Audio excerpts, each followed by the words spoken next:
Good morning, everyone. I'm Dr. Srujana, consultant medical oncologist at AOI Mangalagiri. Today, I'm going to tell about the fertility preserving options in female cancer patients.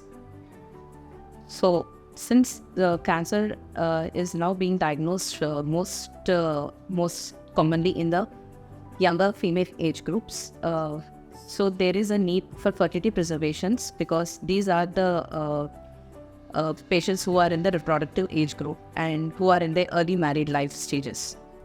So what are the fertility preservation options before starting of any therapy? So the first thing is the cryopreservation, that is freezing. We can freeze either the embryos, eggs or the ovarian tissue.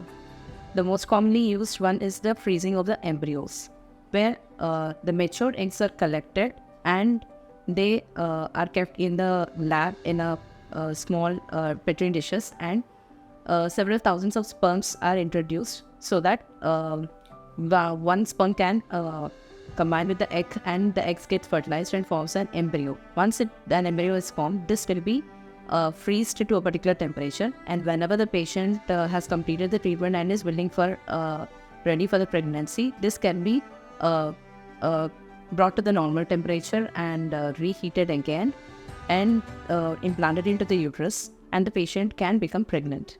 So this is the most common method of fertility preservation option being used in younger female cancer patients. The other one is freezing of the eggs. Eggs are nothing but the ova or the ovum, which is being released from the ovary in each menstrual cycle. So here the eggs are collected and just the eggs are freezed.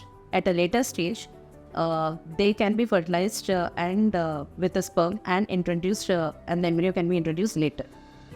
So the fertility of the eggs is a less commonly used method, and in this this is the most common option used in patients who do not have any partner or who do not like to have the donor sperm fertilization, or who have some religious ethical issues with in vitro fertilizations. In the cryopreservation, so we have seen that there is freezing of embryos, the freezing of eggs, and third one is the freezing of the ovarian tissue. This is still in the experimental stage where a surgery is done, laparoscopic surgery is done, and a small part of the ovary is being cut and being freezed and stored in future, from which later ovaries can be transposed back to the patient again, and the fertility can be resumed for these patients. So the second option is the ovarian transposition. In patients who need radiation therapy to the pelvic area, that's to the lower abdominal area where the ovaries are present, to avoid radiation exposure to the ovaries and hence infertility, these surgery can be done, laparoscopic surgery, and the ovaries can be pulled up and to the center area so that the radiation field does not come into the ovaries do not come into the radiation field. But this is not 100% chance for guaranteeing the pregnancy because ovarian tissue can still be exposed to some extent. And the third option is the fertility preserving surgeries.